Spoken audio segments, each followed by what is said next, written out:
continuar aqui com a nossa série que estamos a fazer no livro de Atos dos Apóstolos, que é o 5º livro do Novo Testamento, 44º livro da Bíblia, né? Se as contas não me falham. Portanto, podem contar do início até ao fim, 44 livros chegam a Atos. E Atos é um livro que fala da explosão da igreja, como a igreja é inaugurada pelo Espírito Santo e sai para o mundo. E hoje vamos falar disso, de como a igreja está a sair, não é? A igreja começa em Atos 2, assim oficialmente, porque a igreja é intemporal, não é? Deus já tinha em mente a igreja desde o início da criação, mas a partir de Atos 2 é a inauguração oficial e depois, imediatamente, a igreja acolhe. A igreja acolhe. A igreja é uma família que acolhe. Não pode haver igreja, é um contrassenso. Uma igreja que não acolhe é tipo um círculo quadrado. Já viram algum círculo quadrado? Nunca ninguém viu um círculo quadrado. Não é? Uma igreja que não acolhe é como um círculo quadrado. Contraria a sua própria natureza e a sua própria identidade. E é horrível isso. E nós queremos ser uma igreja que vive de acordo com a sua identidade. Isto não é fácil, porque a nossa tendência humana, o nosso instinto humano, leva-nos muitas vezes no sentido contrário, de estarmos fechados em nós mesmos, de ficarmos confortáveis na nossa bolha, de não nos importarmos com as necessidades dos outros à nossa volta. Estamos na nossa vidinha e o resto é paisagem. E a nossa natureza humana leva-nos para isso muito facilmente. E é preciso o Espírito de Deus, a obra do Espírito de Deus em nós, e nós estarmos disponíveis para isso, obviamente, para contrariarmos essas tendências e irmos realmente com a vocação que Deus nos dá para este mundo. Nós vamos aqui a Atos 3. Hoje o título da mensagem é Todos são bem-vindos à caminhada da fé. E vamos a Atos 3, onde encontramos Pedro e João juntos. Pedro e João, não se sabe exatamente quanto tempo passou desde os acontecimentos de Atos 2, quando Pedro prega àquela multidão no dia de Pentecostes e 3.000 pessoas se convertem. Não sabemos exatamente quanto tempo passou, mas algum tempo depois, Pedro e João estavam a fazer o quê? Pedro e João estavam a ir para o templo, para a oração, às 3 horas da tarde. Pedro e João eram os discípulos do círculo íntimo de Jesus.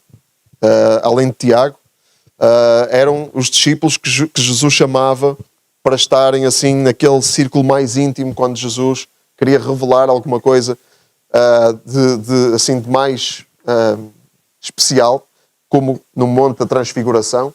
Não sei se conhecem o episódio. Jesus sobe a um monte e aparece transfigurado, aparece com uma manifestação da glória que Jesus sempre teve. E foram estes discípulos que estavam lá. Então eram os discípulos que faziam parte assim, do círculo mais íntimo de Jesus. E eles aparecem juntos. Eles partilharam os melhores momentos, os piores momentos, mas continuavam juntos. Não é? Iam para o templo às 3 horas da tarde. Houve momentos difíceis no círculo dos discípulos. Às vezes a gente não tem consciência disso, mas havia conflitos lá no meio dos discípulos.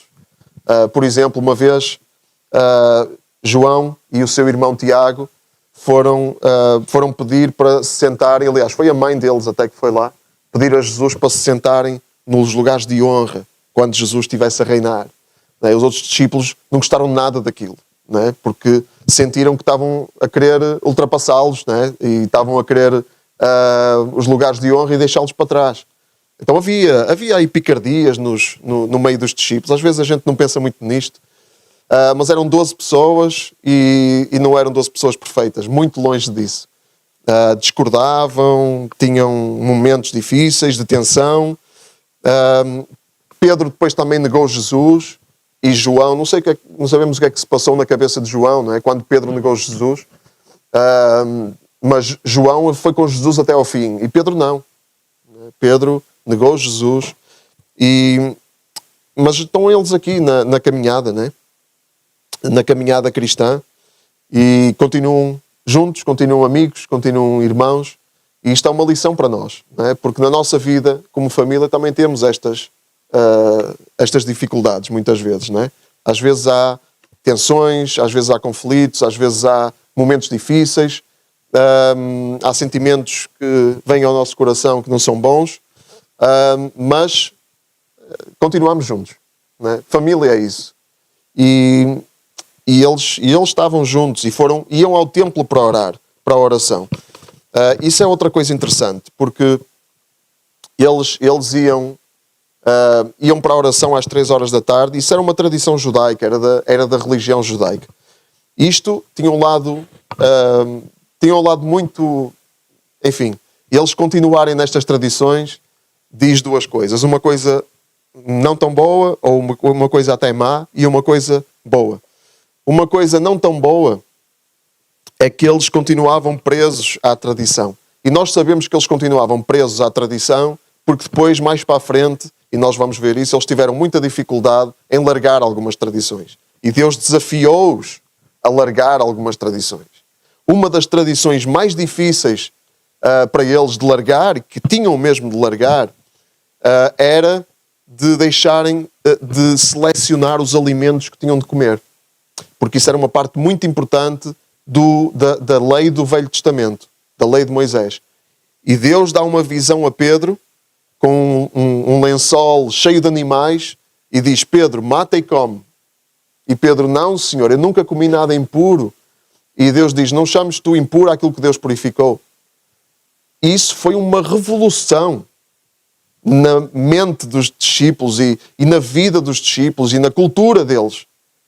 E eles continuavam, e nesta altura eles eram judeus. Eles eram judeus com fé em Cristo. Mas eles continuavam arraigados naquelas tradições judaicas. E isso, é preciso ter cuidado com isso. Porque eles depois tiveram que largar. E muitas vezes nós temos que largar muitas tradições. Deus chama-nos, Deus desafia-nos para largarmos aquilo que é familiar para nós, aquilo que muitas vezes estrutura a nossa vida. E Deus desafia-nos e diz: não, isso não é necessário, isso é legalismo. Isso é a lei, que tu já não precisas disso. Já não precisas dessas estruturas. Tu agora és livre no amor. E muitas vezes nós continuamos a fazer muitas coisas, outras vezes nós percebemos: não, isto aqui, eu não preciso de viver preso a isto. Eu não sei se alguém tem testemunhos desses. Não é?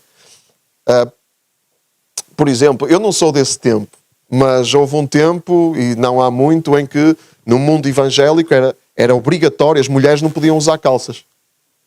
É verdade isto? Era uma tradição, as mulheres não podiam usar calças, tinham que usar saia. E onde é que está essa tradição agora, que era tão importante, que era uma coisa tão importante? Onde é que está isso? Passou, e ainda bem que passou. Quem quer usar saia, por favor, fique completamente à vontade, ninguém é obrigado a usar calças. Agora, achar que toda a gente, para ser santo, tem que usar um certo tipo de roupa, meus amigos, isso aí não tem nada a ver, isso é legalismo, lá está, são tradições que têm que se perder. E Deus desafia e traz desafios, e ainda bem que a igreja ouve e a igreja muda, não é? Ainda bem, isso é sinal de esperança. Quando a igreja muda e percebe, é preciso, claro, não negociar os princípios fundamentais da fé, não negociar o amor, não é? O amor é o mais importante.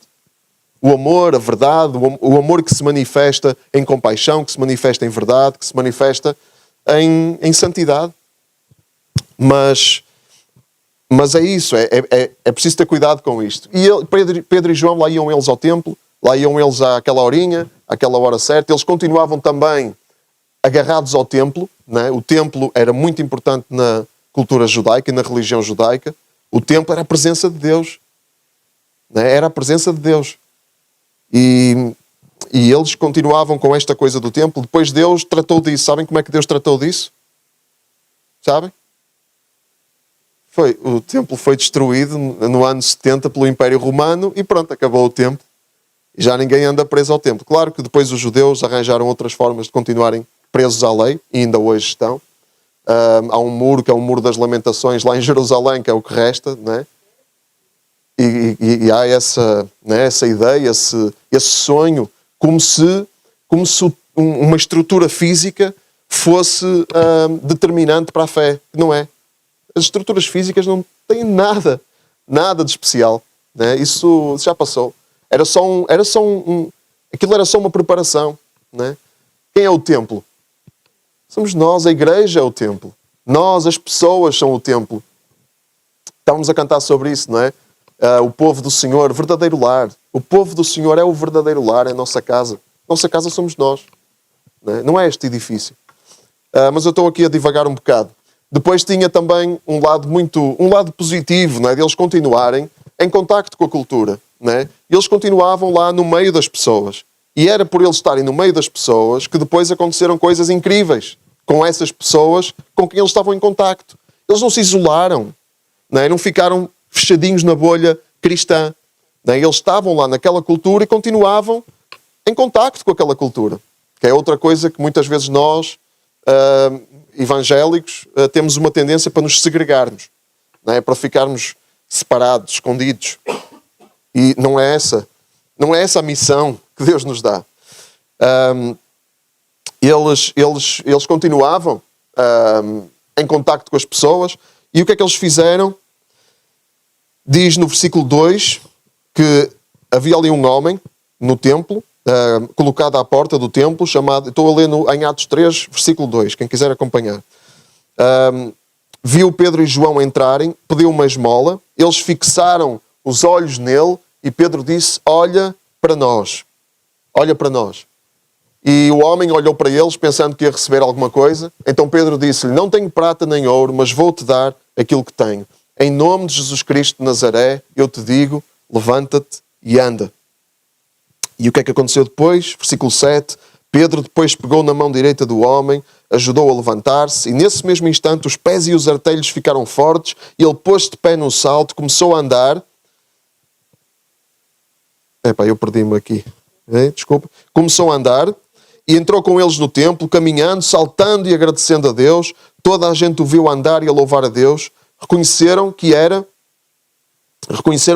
o mesmo que costumava ficar sentado a pedir esmola à porta formosa do templo, e ficaram admirados e espantados com o que lhe tinha acontecido. Incrível, não é? Isto fez-me lembrar a parábola do bom samaritano. Não sei se conhecem a parábola que Jesus contou, que ia um homem na estrada para Jerusalém e apareceram os salteadores e espancaram-no, roubaram-no, deixaram-no ali para morrer, e depois passaram algumas pessoas, né? Passou um levita, passou um sacerdote, um religioso, passou um fariseu, e todos os religiosos fizeram o quê? Ignoraram o homem, né? Tinham coisas para fazer, tinham um programa na igreja, de certeza, né? Tinham uma agenda complicada, não podiam estar ali a tratar de um homem, a perder do tempo deles. E depois quem é que passou e cuidou do homem? Um samaritano, que era um povo que os judeus odiavam. Jesus, quando conta essa parábola, foi para provocar mesmo. O único que ajudou era um que era odiado por toda a gente, lá naquela cultura.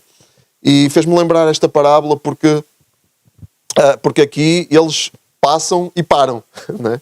Eles tinham um horário, tinham que ir orar às 3 horas, mas eles viram aquele homem e parou tudo ali.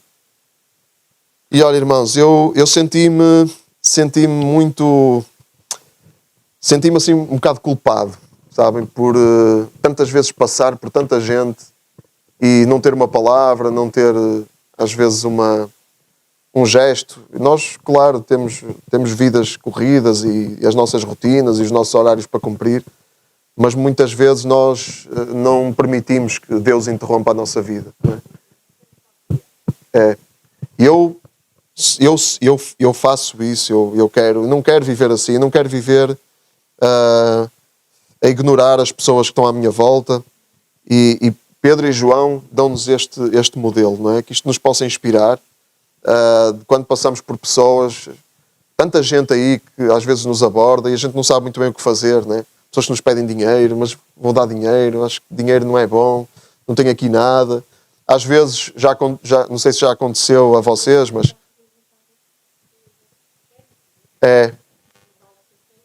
E às vezes a gente oferece e eles... não quero nada disso. Exato.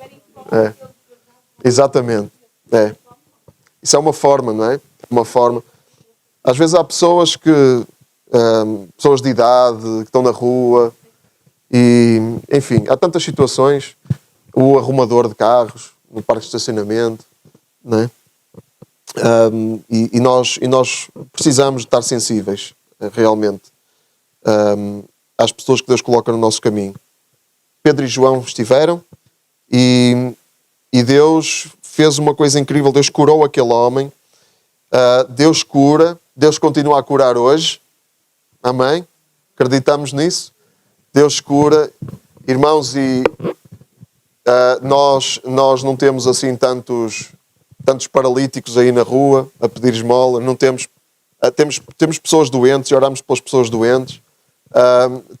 Temos doenças no nosso tempo que são doenças específicas do nosso tempo, né? Por exemplo, a depressão, doenças do foro mental, ansiedade, são verdadeiras pandemias.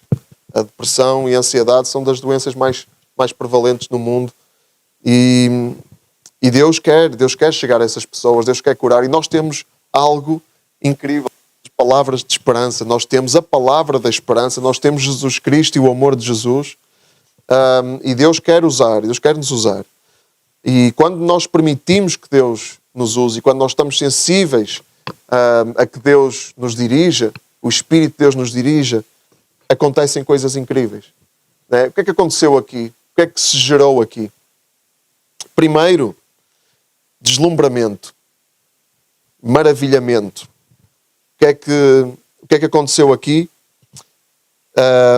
No versículo 7 diz que Pedro ajudou a levantar-se, ele foi curado, ele pôs-se de pé num salto, começou a andar, entrou com eles no templo, caminhando, saltando, agradecendo a Deus. Toda a gente o viu andar e louvar a Deus e toda a gente ficou completamente embasbacado, não é?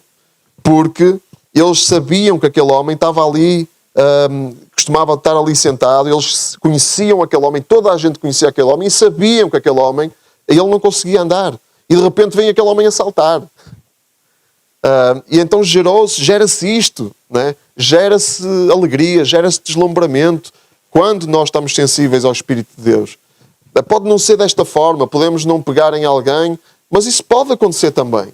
Nós podemos orar pelos doentes, nós podemos orar pelos coxos, podemos orar pelos paralíticos, nós podemos orar. Nós somos chamados a orar. Não temos que ter medo de orar. Temos que ser corajosos e ousados e orar pelas pessoas. E isso acontece. Onde a igreja se move, acontece isto. Segundo, as pessoas vão ser cativadas. As pessoas vão querer caminhar connosco. Elas vão querer caminhar connosco. O homem, no versículo 11, o homem que tinha sido curado não largava Pedro e João. Porque ele percebeu que aquilo era o que ele precisava. O que ele precisava era aquele espírito que estava naqueles homens. Ele queria aquilo, ele não queria só ser curado e ir à vida dele. E toda a gente, cheia de espanto, diz aqui, lá está, correu para onde eles estavam, na parte do templo chamado Pórtico de Salomão. Toda a gente correu para onde eles estavam. E este homem não largou os discípulos. E esta história está aqui porque este homem de certeza que fez parte da igreja, não sabemos o nome dele, não sabemos como é que foi o futuro dele, mas ele fez parte da igreja. E a história está aqui contada porque ele era conhecido da igreja. Por isso é que Lucas depois escreveu esta história. A igreja cativa pessoas. A natureza da igreja é ser cativante. Há um autor que eu gosto muito e um livro que eu li desse autor revolucionou bastante a minha fé. E ele fala, o livro chama-se Irresistível. E o que ele diz é que a igreja sempre foi irresistível. A igreja sempre foi irresistível. Desde que a igreja seja fiel à sua natureza. Porque quando a igreja se apresenta como uma religião de regras, quando a igreja se apresenta como uma casa de espetáculos ou uma empresa, quando a igreja se apresenta como outra coisa qualquer que não seja uma família que ama, uma família que acolhe, quando a igreja se apresenta de qualquer outra forma, a igreja torna-se resistível. Quando a igreja se apresenta fiel à sua natureza, a igreja é irresistível. Irresistível. E irmãos, os discípulos de Jesus, quando são dirigidos pelo Espírito, quando vivem no Espírito, cativam pessoas. Cativam, irmãos. E se nós não estamos a cativar pessoas, vamos pedir a Deus que nos ajude a entender o que é que nós estamos a fazer mal. Porque nós temos de cativar pessoas. A nossa amabilidade cativa pessoas. O nosso cuidado com o próximo cativa pessoas. A nossa compaixão cativa pessoas. A nossa alegria cativa pessoas. A nossa alegria, muitas vezes, no meio das tristezas, cativa pessoas. A nossa bondade cativa pessoas. Quem é que não é cativado por essas coisas? Agora, a nossa arrogância não cativa ninguém. A nossa superioridade, o nosso ar de superioridade, que eu é que sei, eu é que sou crente, eu é que sei a verdade e tu não sabes, e andas enganado e não sabes nada, isso não cativa ninguém. Só afasta as pessoas. A nossa atitude religiosa de condenar as pessoas por isto e por aquilo, por este ou por aquele pecado, e de falar deste e daquele e de falar mal, isso não cativa ninguém e só afasta as pessoas. Então vamos pedir graça a Deus e orientação a Deus para perceber como é que nós temos de nos conduzir. Irmãos, porque o amor cobre uma multidão de pecados. Essa passagem nós precisamos muito dessa passagem. Porque nós às vezes ficamos presos no pecado. E se nós amarmos, o amor vai cobrir isso. O pecado é mais pequeno do que o amor. E às vezes nós fazemos o pecado maior do que o amor. E o pecado não é maior do que o amor. O pecado é mais pequeno do que o amor. Então não vamos dar mais importância ao pecado do que ao amor. E às vezes quando nós vemos aí coisas nas redes sociais e ameaças aos nossos valores, ideias completamente absurdas, que nós discordamos profundamente, estilos de vida que nós não queremos para nós, não queremos compactuar. Quando nós vimos isso, irmãos, em vez de estarmos a lutar assim, a bater de frente e a dizer isso é errado, isso é mau, e tu vais para o inferno, e papapá, em vez de irmos por aí, que não deixa de ser verdade, mas não vamos por aí, vamos amar. Porque quando nós amamos, o amor pode transformar. A condenação e o apontar dedos não vai transformar, vai afastar as pessoas. É isso que acontece. Irmãos, e nós não temos que mentir, nem temos que fugir da verdade. Não podemos ficar presos nas discussões sobre o que é verdade e o que não é, porque isso deixa-nos, isso faz com que o amor passe para segundo plano. E o amor tem que estar em primeiro plano. Temos que amar primeiro, conversar depois. Né? E muitas vezes nem temos que conversar se as pessoas não nos pedirem a nossa opinião. Né? Não temos que entrar a matar, não temos que ser invasivos, a dizer o que é que pensamos se as pessoas não nos perguntam a nossa opinião. Vamos só amar, vamos só acolher. Não temos que mentir, mas vamos acolher, vamos amar. E um dia a pessoa, se for cativada e se Deus trabalhar, que com certeza trabalha, se calhar vai querer saber mais sobre o Evangelho. E aí vamos ter a oportunidade de falar. E é isso mesmo que aconteceu. As pessoas vão ter interesse em ouvir. Depois de verem o amor, elas vão querer ouvir. Quando Pedro viu aquilo, falou ao povo. E porquê é que falou? Porquê é que ele falou? Porque havia gente para ouvir. Ele não ia falar sozinho. Ele falou porque havia gente lá pronta para ouvir. E porquê é que as pessoas estavam prontas para ouvir? Porque viram a igreja em ação. Porque viram o Espírito de Deus em ação. Porque viram as maravilhas que o Espírito de Deus faz. E então quiseram saber mais. Quando as pessoas virem na nossa vida as maravilhas que o Espírito de Deus faz, podem ter a certeza que elas vão vir ter connosco a perguntar o que é que há de especial em nós. Muitas não vão querer saber, mas muitas vão. Isso é garantido. E Pedro falou, e o que é que qual foi a mensagem de Pedro?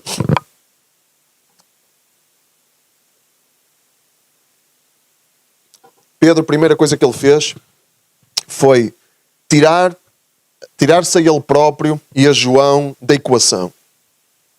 Olha, não foi o nosso próprio poder, não foi a nossa própria piedade, tirar o foco do homem. Foi a primeira coisa que eles fizeram. Olha, não sou eu, isto não sou eu, não é o meu poder, não sou eu não sou nada de especial. Não se puseram, não criaram um perfil nas redes sociais a dizer apóstolo Pedro, apóstolo. Não tem mal ter perfis nas redes sociais, mas percebem o que eu quero dizer? O foco não é no homem. O homem tem que passar para segundo plano. E qual foi a questão aqui? O que é que podemos aprender daqui? Primeiro, isto não é uma fórmula infalível, mas é uma fórmula é assim a fórmula privilegiada. E se nós virmos como é que Jesus fez, como é que Jesus, antes quando eles iam a aldeias pregar o Evangelho e tal, havia sempre manifestação de cura, manifestação de restauração, manifestação de cuidado. Enfim, Jesus, ele tinha esta maneira de proceder.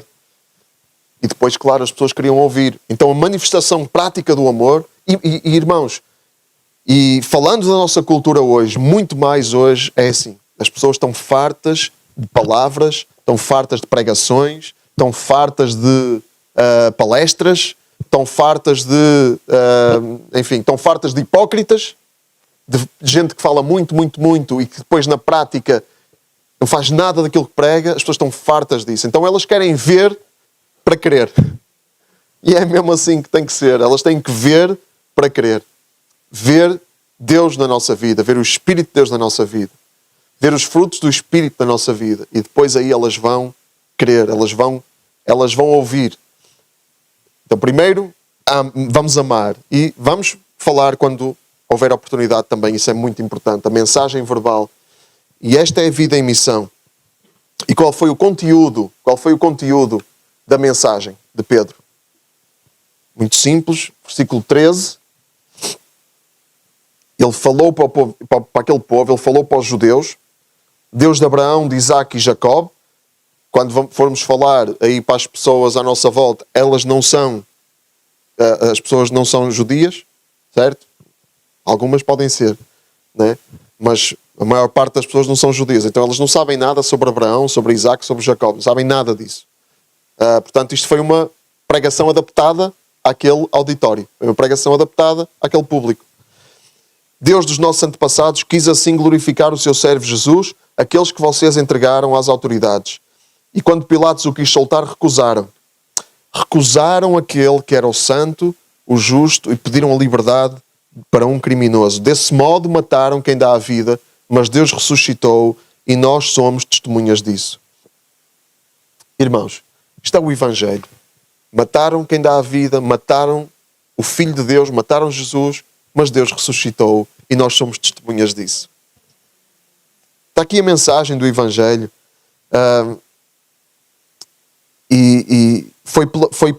Aqui no versículo 15, no versículo 16, desculpa, foi a fé no poder de Jesus que deu forças a este homem que aqui vem e bem conhecem. Essa fé em Jesus curou completamente, como todos estão a ver. Foi a fé no poder de Jesus que deu forças a este homem. Essa é uma parte muito importante da mensagem, fundamental. Né?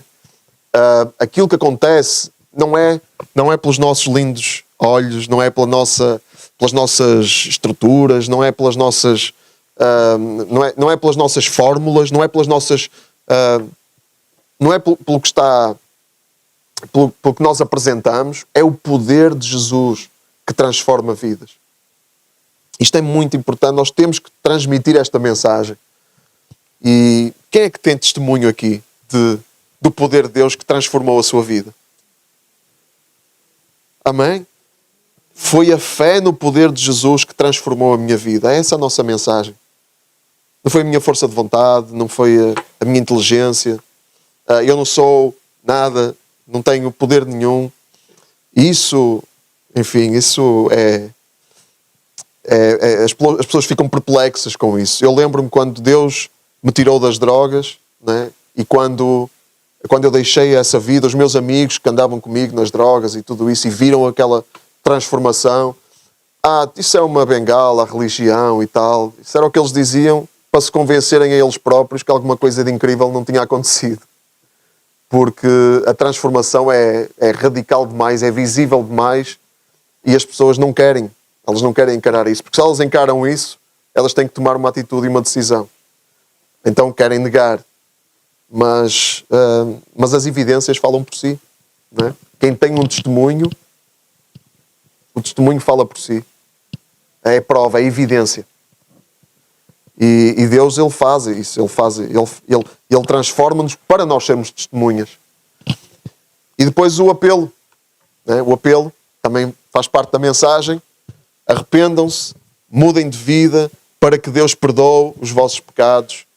Desse modo o Senhor vos dará dias de paz e vos enviará Jesus, o Messias, conforme tinha planeado a pensar em vós. Mais uma vez para o auditório judaico. O Senhor vos dará dias de paz e vos enviará Jesus, o Messias, como tinham planeado, conforme Ele tinha planeado a pensar em vós. E cá está o apelo. O apelo também é simples. Irmãos, arrependam-se, mudam de vida. Olha, Deus tem algo melhor para ti, Deus tem outra coisa. Mas tem que haver uma decisão, e tem que haver uma decisão de ir numa direção completamente diferente. O arrependimento é isso. Há um custo aqui, né? Há um custo. E esse custo muitas vezes é muito elevado. Eu quando estive em Marrocos, naquela viagem missionária, já foi em 2024, no início do ano, tivemos a falar fui com alguns pastores e tivemos a falar com pessoas, com crentes de lá. A família não sabia que eles eram crentes. Muitos deles. E estávamos a falar com uma miúda, tinha 22, 23 anos, e ela estava a dizer, ela trabalhava lá com os cristãos, num centro, ninguém sabia que era cristão, era um centro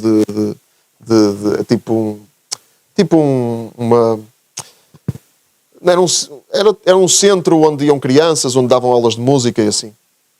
E ela estava a falar, ainda não contei, ainda não sei como é que vou contar à minha família, porque eu sei que quando eu contar vai ser... pessoas da minha família vão deixar de falar para mim, vou sofrer uma pressão, vão-me... Enfim, há um custo muito elevado, muitas vezes. Né? E Marrocos não é dos piores países. Há outros bem piores. Mas é um exemplo, não é, do custo que há, e há um custo. Não é? E também não podemos enganar as pessoas, não é? Também não temos que lhes dizer tudo, porque aqui também não está tudo, não é? Arrependam-se, mudem de vida. Na pregação de Atos 2, Pedro diz, vão receber o dom do Espírito Santo. Ninguém sabe muito bem como é que vai ser, e nós não temos que dizer, olha, a vida da fé... Bem, depende do contexto, não é? Há contextos em que as pessoas têm mesmo que saber, olha, se tomas esta decisão, isso pode custar a tua vida. Isso pode custar a tua liberdade. Não é? Mas o nosso contexto não é assim. Ainda. Não é? Felizmente. O nosso contexto não é assim. Portanto, a vida da fé aqui é muito boa de se viver. Não é? Temos estes tempos aqui juntos. Não é? Temos tempos maravilhosos como família, podemos estar juntos à mesa, podemos cantar juntos, podemos louvar a Deus, podemos orar, e não sabemos até quando, mas é o que temos, e graças a Deus, não é? E é maravilhoso isso, e quando nós falamos às pessoas da vida da fé, nós não podemos apresentar um testemunho desequilibrado para dizer que é só sofrimento e que é muito difícil, e blá, blá, blá. Também há dificuldades, mas há muita glória, há muita alegria, há muita coisa boa, né? Muito apoio, muito cuidado, muita família, né? E essa mensagem, o arrependimento que nós pregamos é dizer, olha, sai dessa solidão, sai dessas trevas, sai dessa vida sem sentido, sai dessa depressão e vem para uma família onde vais fazer parte, onde vais estar em comunhão, onde vais viver não vais viver sozinho, vais viver acompanhado, vais viver apoiado. E é essa mensagem que se tem passado às pessoas do Banco Alimentar, por exemplo, né? E elas têm visto, elas têm vindo, elas têm experimentado o que é, né? Ser família. E é essa semente que nós temos de lançar. Então vamos lançar essa semente. Os judeus, eles sabiam exatamente o que era o arrependimento. Ok? Quando se falava de arrependimento a um judeu, ele sabia do que é que se estava a falar. As pessoas à nossa volta não sabem o que é arrependimento. Elas não sabem. Né? Arrependimento, elas pensam, vou deixar de viver uma vida livre e vou passar a viver uma vida religiosa. Não. Ou arrependimento estão-me a apontar o dedo por causa dos meus pecados. Não, não quero que me apontem o dedo. Arrependimento sugere isso na mente das pessoas. Então temos de ter cuidado com as palavras, ser sábios, né? Perceber o que é que, quando nós falamos, o que é que as pessoas ouvem do outro lado. Né? Porque nós temos, como o Sandro estava a dizer na semana passada, um telefone estragado, né? Muitas mensagens erradas durante muito tempo, e nós temos que desmontar isso. Não é uma tarefa fácil, mas é essa a nossa tarefa. Amém? E, claro, e depois desta glória, e depois desta coisa maravilhosa que aconteceu aqui em Atos 3, vem o quê? Cenas dos próximos capítulos. Vem o quê? Vem a perseguição. Vem a perseguição. Mas isso fica para a próxima. Fica para a semana que vem. Amém? Amém. Vamos ficar de pé. Vamos orar.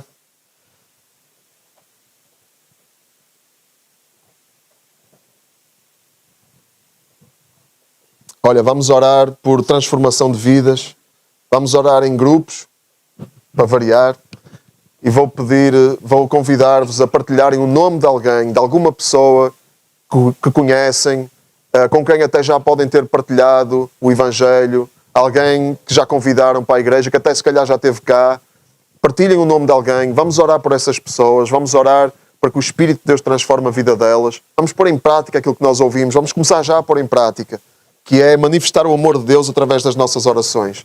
Está bem? Um colega de trabalho, um colega de escola, toda a gente tem que ter alguém, né, que quer que o Senhor transforme. Então vamos orar sobre isso nesta manhã, juntos, e partilhar. Grupos de 2, pode ser 2 pessoas, pode ser 3.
Amém, Pai. Queremos entregar a Ti todas estas pessoas, estes nomes que nomeamos aqui, pessoas preciosas para Ti, que Tu amas, pessoas que Tu queres tocar, queres impactar, Tu queres que conheçam a salvação que Tu ofereces em Cristo Jesus.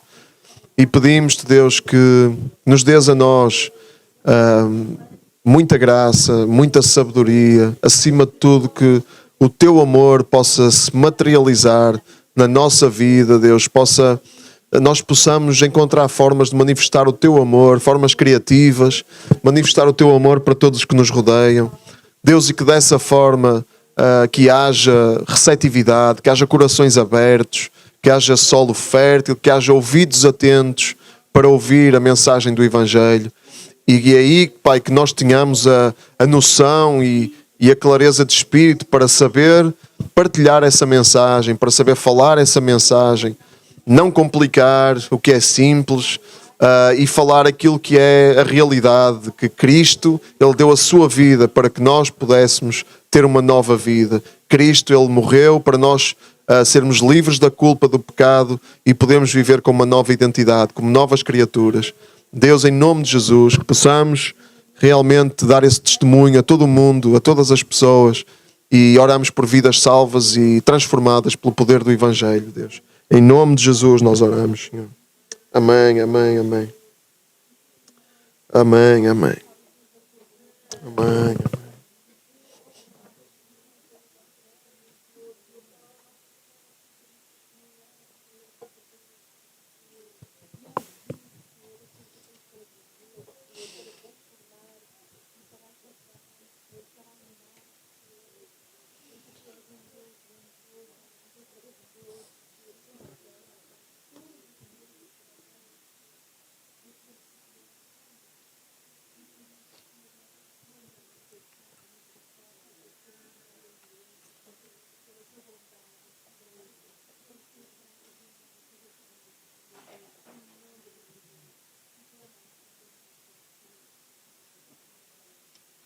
Amém.